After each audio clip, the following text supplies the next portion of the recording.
My name is Vanessa. I'm from CAASTRO in the University of Sydney, and I'm going to talk to you or present my guide to exploring the universe. So hopefully you guys will find it interesting. So firstly, you might be wondering, okay, what is an astrophysicist? So I asked Google, because that's what you tend to do, and this is what it came up with. So astrophysics is, lots of things that you'd probably expect to see, but the thing I really want to point out here is the word physics, because that's what distinguishes astrophysics from just astronomy, which is just looking at the stars. We actually want to know what's going on with the stars or planets or whatever objects we happen to be studying. So that's one of the main things that I want you to take away. So when I was a kid, I had a pretty different view of astronomy and astrophysics. This is a view of Saturn, so the planet Saturn from Mimas. It's a painting that was really famous in the past, so probably I think around 1940 or so. And when I was a kid, I saw a picture very like this, or that was a little bit more like that, so the one you can see there, in a book, and I thought that would be so cool, that really, like standing on the moon of this planet and seeing that stretch up into the sky, and that was a really cool thing for me. So that was kind of the earliest memory of astronomy I can remember. I had my own pet meteorite. I had this book, Potions to Pulsars, so I knew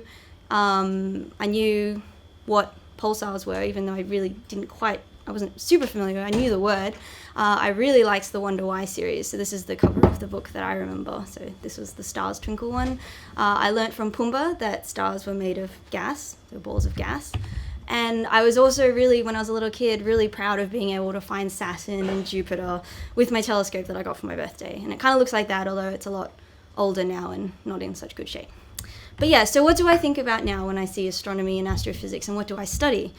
So what I've shown here is these are a collection of different objects that, during the course of being in astronomy I've studied. So pretty much all of these figures I made myself with different plotting programs, and they're all different kinds of objects. So there's clouds, there's supershells, there's supernova remnants. The one you can see that's second from the top, so the kind of rainbowy ring thing, that was one of the first objects that I ever looked at with a telescope, and that was back in 2012. So that was really exciting. And you can see the kind of gray thing, that's a supershell. And for a long time when I was writing a paper about it, I knew it as the ice cream bubble, because that's how it was shaped. So these are the different kinds of objects. Like, it's not just planets and stars. You can study things galaxy scale. You can study multiple galaxies. There's lots of different things you look at when you're in astrophysics. So what do we do in our everyday job? We use telescopes. That's particularly if you're an observational astronomer, which is what I am.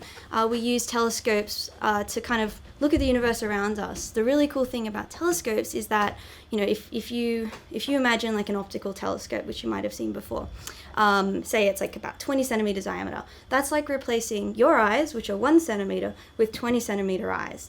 And so you get a lot more sensitivity. You can see a lot more detail than you can just see with your own eyes. And the really cool thing about it is you can see multiple wavelengths. So you're not just limited to the visual colors that we see. You can see X-rays, gamma rays, infrared. So we're using these multi-wavelength sensitive eyes to look at the universe around us and answer questions about it.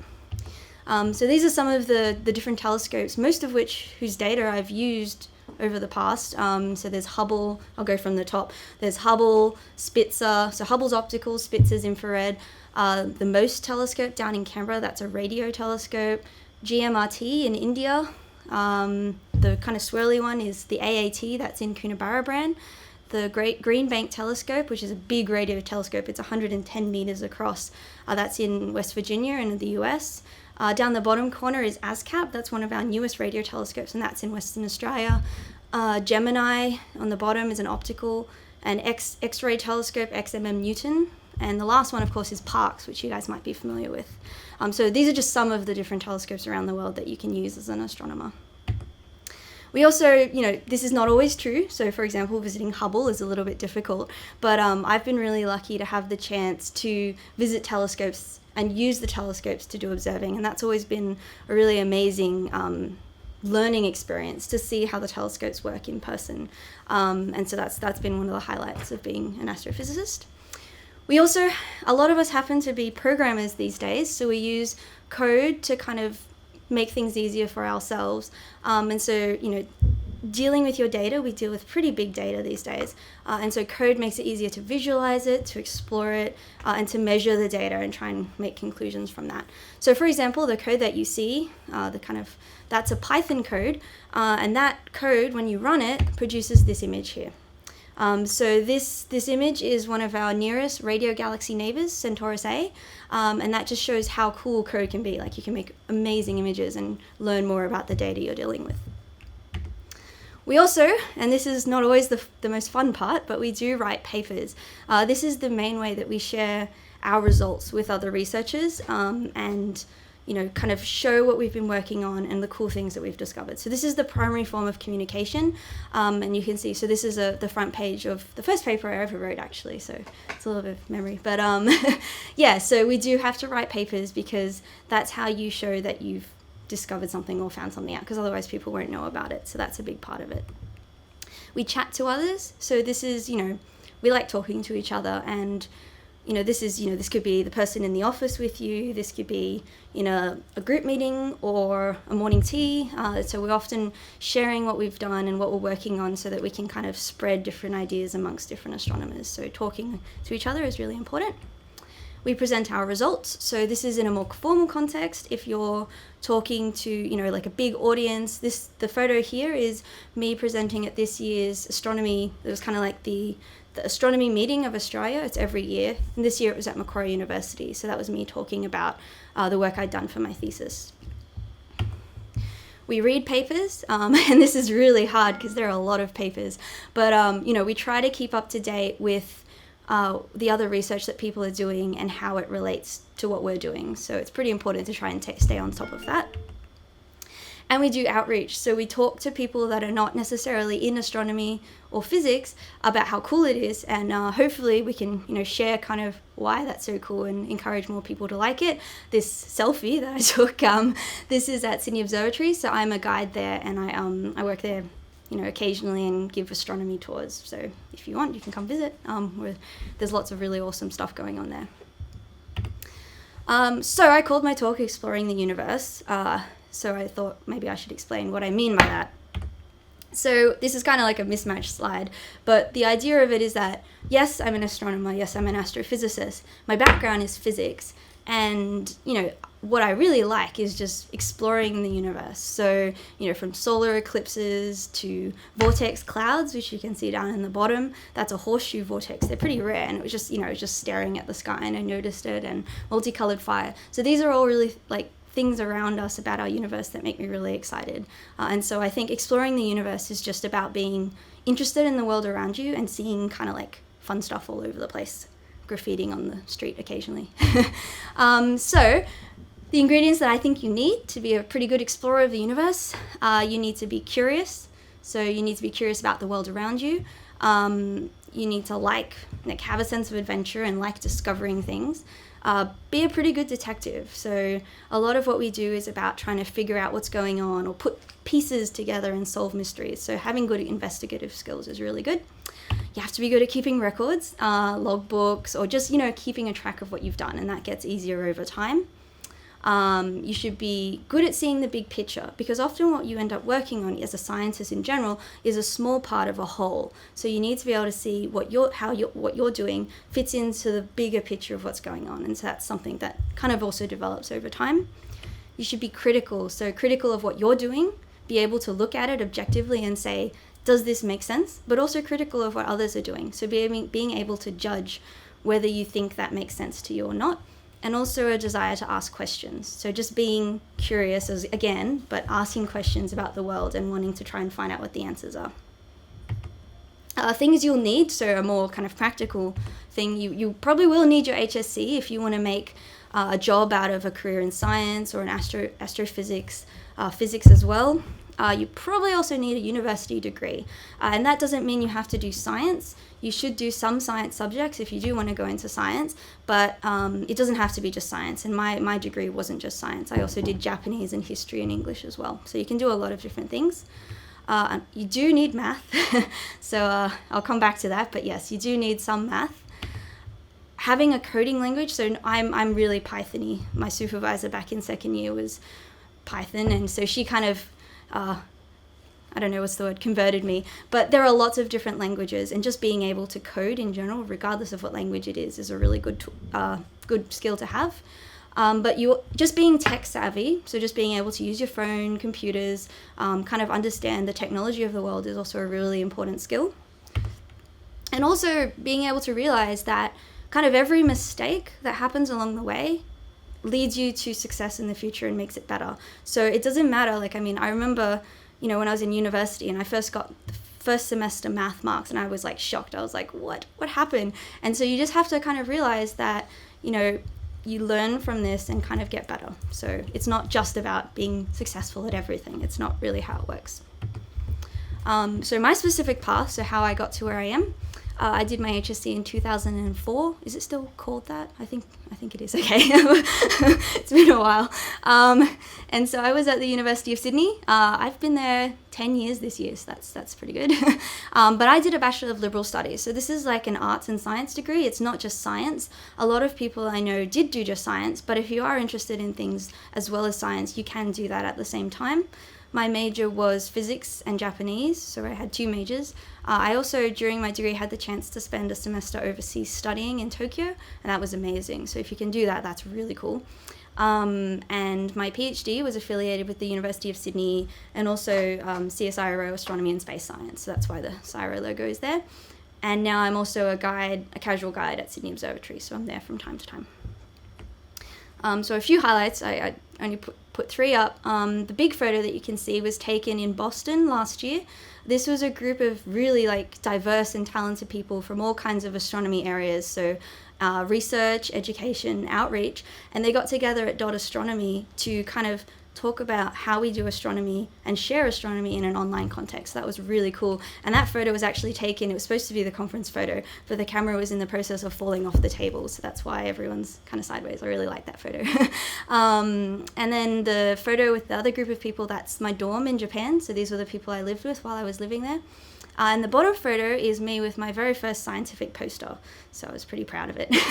That was back in 2010. So it's not, it's not just smooth sailing. There are challenges. So these are the kind of things that I thought of when I was trying to think of what things you might face along the way. So of course, math. There is math, and there's a lot of math. And sometimes it's really stressful math. But what I found really helped was kind of changing your attitude and not seeing it as math, but seeing it as a tool. So math is a tool, and we use it to help us understand the world, to model the world. And that's just what you've got to see it as. Math is a pathway to understand the world around us. And once you kind of see that, it's not so scary. So math is definitely part of it though. Public speaking, so that is probably a part of any job you want to do. So it's not really a huge issue, but it is something that's very difficult.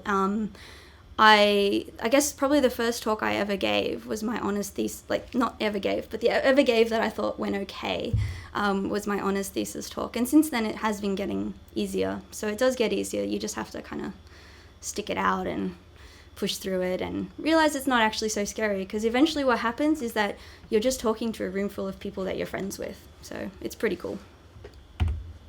Finishing projects. That is really difficult. And you kind of learn in science that you have to finish projects. You have to, right? Because if you don't finish them, then you don't graduate, or you don't get your thesis, you don't get your degree. But it is still really difficult. So I think that's one of the challenges, is learning to finish projects that you start and put them, see them to completion. It's something really important. And I still have lots of projects that are still going on, but it's a challenge, but you can get better at it by managing your time. Being assertive, I couldn't quite figure out the right word for this. So this photo is me with my 2 PhD supervisors, who are both super amazing people. They're amazing scientists, and it was really great working with them. One thing that I learned over the course of my PhD was that, one, your supervisors don't know everything, even though they seem like they do. They don't know everything. They know a lot, but not everything. And there are times where you will actually see things different to them. So you'll disagree on something, and that's okay. But learning to kind of be assertive and to trust what you believe in and what you think is the right thing to do in science is something that is difficult, and it does take time. Now, of course, something that's really, really common is imposter syndrome. And so what this is saying is, common for people to think that, oh, why am I here? How did I get to this place? I'm not good enough. I'm not smart enough. And, it's in astronomy, we see this all the time. We have meetings about it. We talk about it. It's everywhere.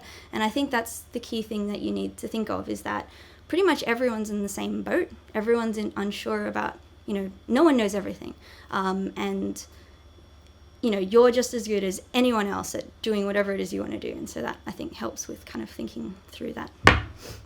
So on that topic, why not study physics? So I guess I can't see too many of you, but I guess hopefully you are thinking of studying physics, if you're not already, and continuing it into your later senior high school years, if not university. What I put together was some common reasons for physicophobia. I invented that word. It's like physics plus phobia, so it's not super complicated. But anyway, because there's not actually a word for the phobia of physics, because it shouldn't exist, right? So these are some common reasons that, you have to be super smart. Only geeky people do it, so that's not cool. It's really boring. It doesn't do anything for society. And it doesn't take you anywhere. Like, you can't travel, you don't get a job. So these are actually none of them are true at all. And I'm just going to talk about the bottom three to kind of give you an insight into why those three aren't true. So I was one of the people that, in kind of year 8 to 9, I thought, well, it's just wedges and pulleys and, balls rolling down ramps and stuff, and that's really boring. The thing about high school physics in the start is that it focuses on the fundamentals. So what you need to kind of be able to do the really cool stuff that people have moved on to. So energy, forces, matter, dynamics, these are all things that you kind of, you keep doing them because you need to be on top of them, but they are pathways to cooler physics. And so you need that basis.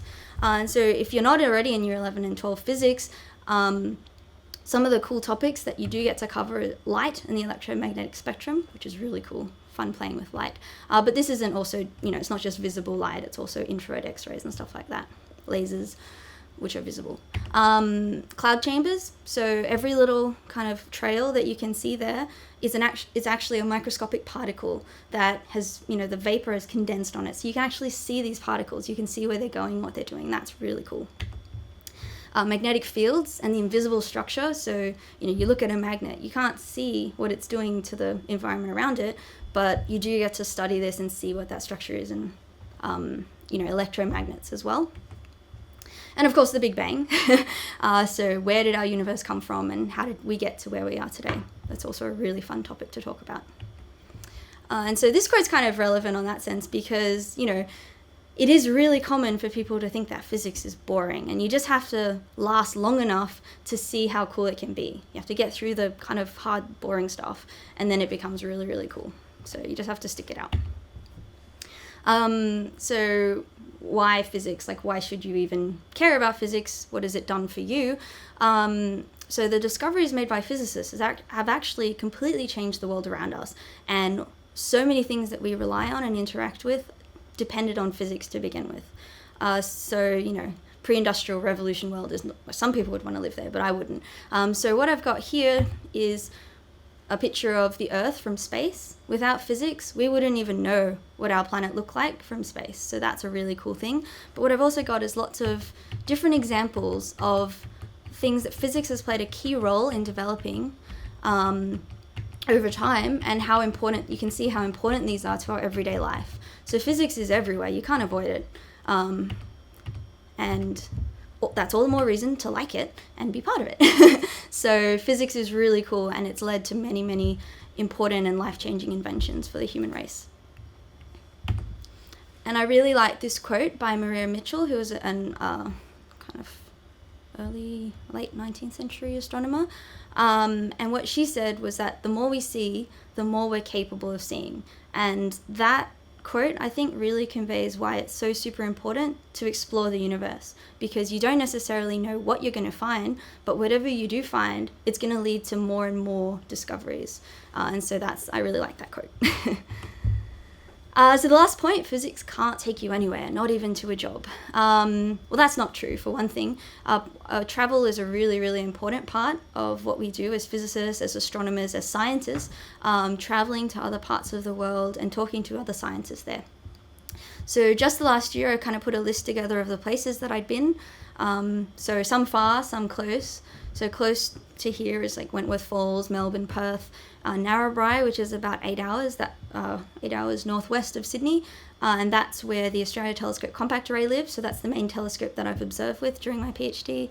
Hamilton Island, which you can see that photo. I mean, it's photoshopped. The stars weren't really out like that, but that's the conference photo from when we had a conference there about feedback in fireworks and galaxies. That was really exciting.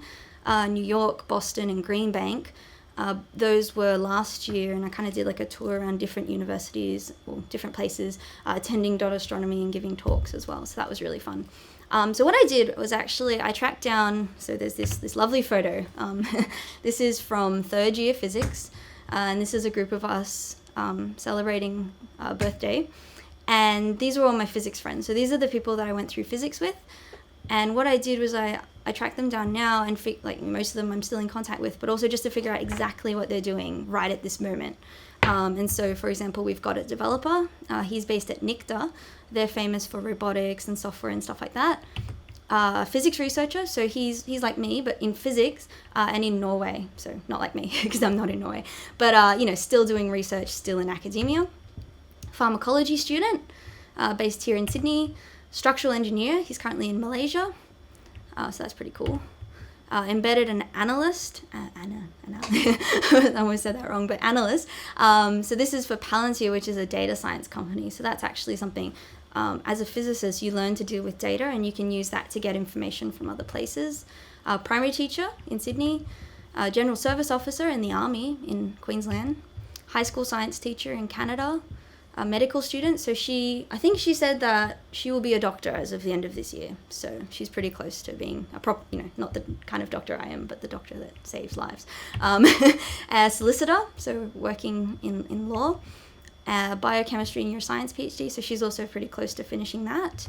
And me, so I'm an astrophysics researcher. So what you can actually see is that I don't think anyone is doing the same thing, but we're all doing lots and lots of different careers, and they're all really exciting, and you can go so many different places just with a background in science and physics. And so what I want you to take away from this quote is that, what you have to do is follow your interests, whatever they are.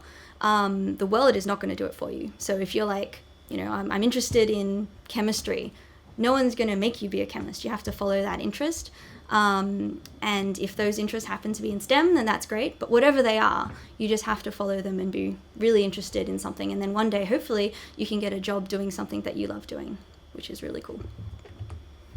So my advice to you guys is to consider taking year 12 and 11 physics if you're not already, and as many sciences as possible, because if you don't do it now, you'll probably never come back to it. So now is the best time to kind of, go into physics. And actually year 11 and 12 physics are super exciting and really fun. So, you get to do cool subjects that you don't necessarily get to do in the younger years of physics. So they're really cool. You do need mathematics, probably at least 2 unit. I think it's still called that. So you don't probably want general math. You want 2 unit math. If you can deal with it, then 3 unit or 4 unit. But I didn't do those at school, and I'm fine. It helps, but you just have to see it as a tool and just kind of, see it as a means to an end and not get scared by the math. And also having a background in physics and science, you can do so many things, not just as a researcher. Like as you saw from the people that I knew during my undergraduate physics, some of them are in law, some of them are teaching. There are so many different things that you can do that don't necessarily have to be, being a crazy scientist in a lab mixing chemicals or something. It's really not like that at all. So if you are interested in science, then definitely consider doing physics, because there's so many exciting possibilities that open up to you when you do. So physics, because I like that thing, physics. So anyway, so thank you for listening. Thank you for tuning in. And thank you to the Bridges for Higher Education program for having me here today. It's been really fun. And I'll take questions now. Thank you.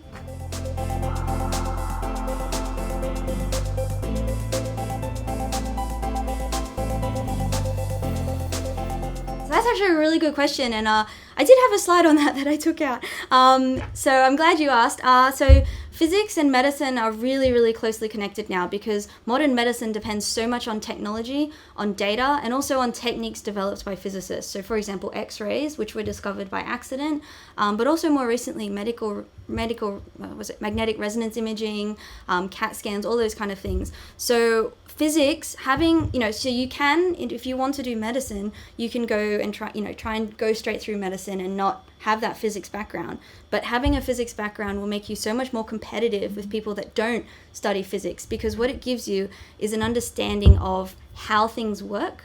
So, not just, okay, this drug cures that drug cures that, but why do they do that? How do our bodies work? There's actually branches in the School of Physics at the University of Sydney, we have a branch of medical physics, and they're closely connected with medicine. What they tend to do is they come in at kind of like an instrumental level, so developing new techniques, using physics to learn more about how our bodies work. So, for example, one of my friends who was actually in plasma physics is now working in medical imaging, because it turns out that the data we deal with in physics, so trying to deal with multiple dimensions, 3D data, time things, so how your brain changes over time, is not that different to how a plasma changes over time. So he's working on developing codes and things to measure data to see, okay, well, what is this saying about the human brain? Because we can say, we can video the brain, we can measure signals from it,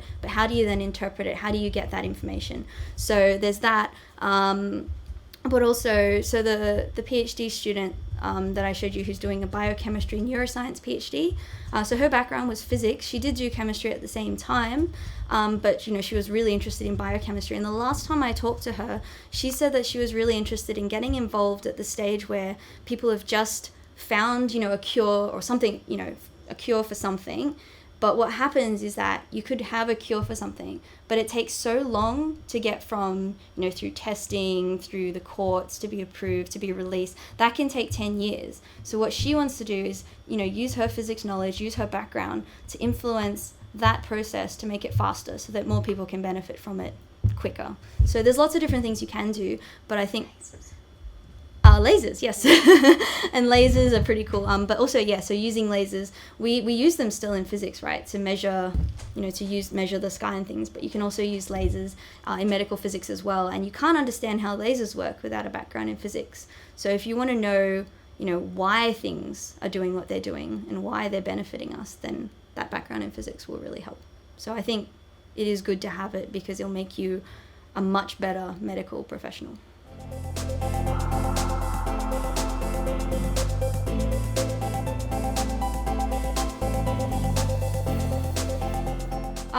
So I guess you're saying you want to work in biology and with animals. So the way that I always see, there's kind of three main sciences that you can follow up, as well as math. So if you just think of the three sciences, there's biology, chemistry, and physics. And so I might be a little biased, but I've always seen biology and chemistry as subsets of physics, because when you do physics, you study the same things. What I would recommend for you to do is, I think if you do something like, vet sci or animal science or something, you can do physics at the same time. You do have some flexibility in your electives, but, if you can keep that up, it would really help, because, physics will teach you, it won't teach you why animals sense the seasons or, why they interact with magnetic fields. But what it will teach you is how magnetic fields work, their effects, how strong a magnetic field has to be before, you're too distant to feel its effects. So what it'll teach you is the kind of how the world around us works, and then you can relate that to how, you'll have that basis for understanding how then animals interact with the world around us. So I think, it would be definitely very good for you to have that physics background. I can't promise you that we focus a lot on animals, especially in, like first year and second year, but we do cover the things that would be relevant for you to look at animals. So, yeah.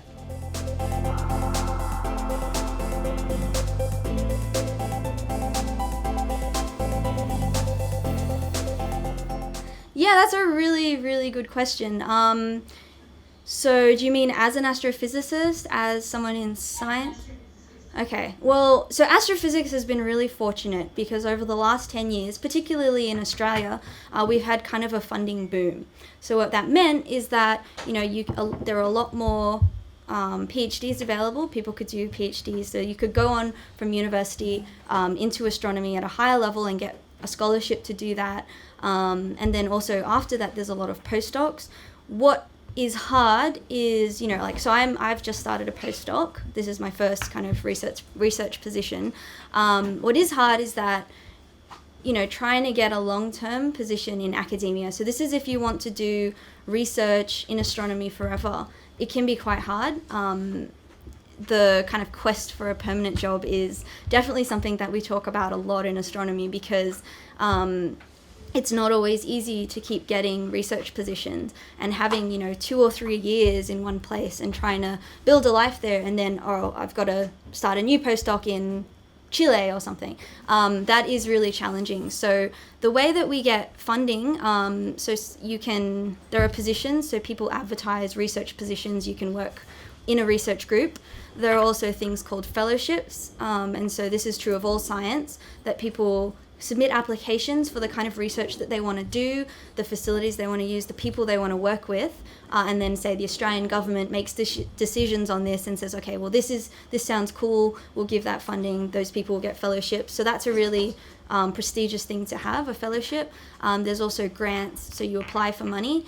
In the current kind of atmosphere, it is getting a lot more challenging, and so I guess one of the things that as astronomers and scientists that we want to do is encourage people who like scientists as well, hopefully you like scientists, but people who like science to be vocal about that and share that with the rest of the world really, and kind of raise that awareness, because we are living in an era of declining science budgets, and we have to just the budget, increasing grants and increasing funds and making sure they're available depends on being able to convince people that investing in science is a good thing to do. So hopefully we can do that.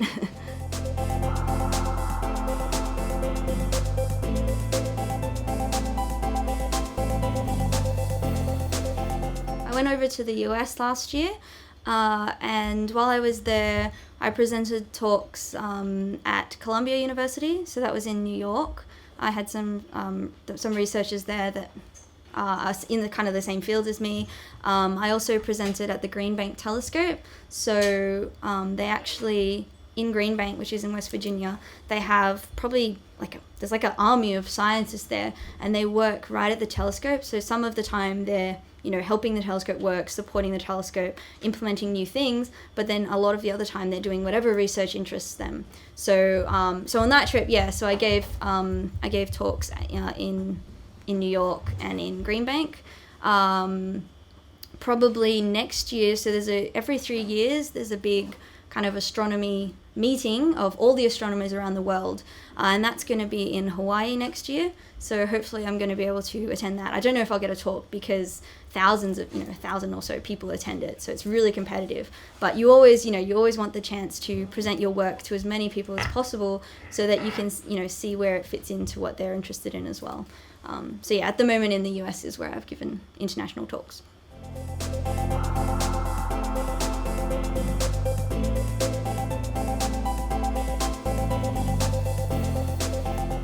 No. So, it depends what you mean by really bad. We always tend to have these perceptions of ourselves that are a lot more negative than they really are. There are some things in math that you do have to I found that in high school and beyond, the more you do something or the more you see something, the more familiar it becomes, it gets easier. We do see a lot of calculus in physics, differential equations, but they sound scary, but really a differential equation is just telling you how something changes with time or with space and stuff. So you do kind of need math.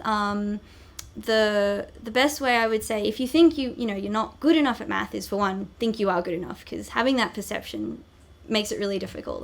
I remember when I started university, and I was like, this is ridiculous, this is so hard, I want to do physics, but I don't want to do this math, because the other thing about math is that physics is all about trying to solve a problem or understand something about the world.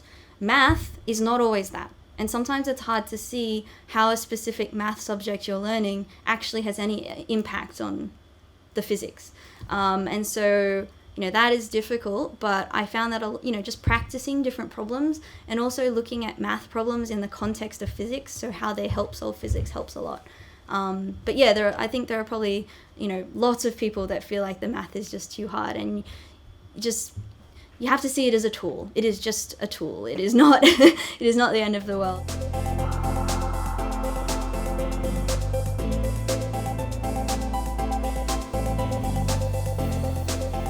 I personally don't. There's a really big group at the UNSW, so University of New South Wales. That's probably, exoplanet capital. So exoplanet is just describing, planets around other stars. One of the big missions called Kepler. So if you are curious about worlds that could support human life, Kepler has been looking at thousands, probably more, of stars close to the sun and looking for the planets around them. And so when we look at planets, what they've discovered until now, so until Kepler, there are about maybe 300 planets or so, and a lot of them were a lot like Jupiter. They used to call them hot Jupiters because they're Jupiter-sized, but they're close to the star, and so that made it easier to detect them. But with something like Kepler, so with these more sensitive instruments, we can actually start to see Earth-like planets. So that means, things with similar atmospheres to our own that could possibly support carbon-based life one day. So that is something that a lot of astronomers are looking for, obviously to try and understand, well, how did life on Earth come about? How rare is life? If we could take a rocket ship to this planet over here that's 8 light years away, could we live there? I think they have found Earth-like planets now. There's no evidence of life forms, otherwise that would be really big news.